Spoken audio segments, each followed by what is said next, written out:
ஆவாரம் பூவ தொட்டு அங்க இங்க பொன்ன தொட்டு ஏதேதோ ஆனதடி எனக்கு ஆகாத நாளு இது ஐயர் வந்து சொன்ன பின்னும் கூடாது மச்சானுக்கு நினைப்புத்தான்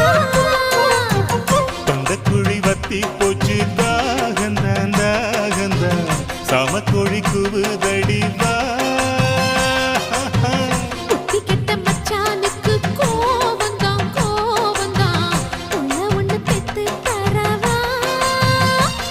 அந்த சங்கதி பேசிடத்தாள்ளி சந்தனம் பூசிட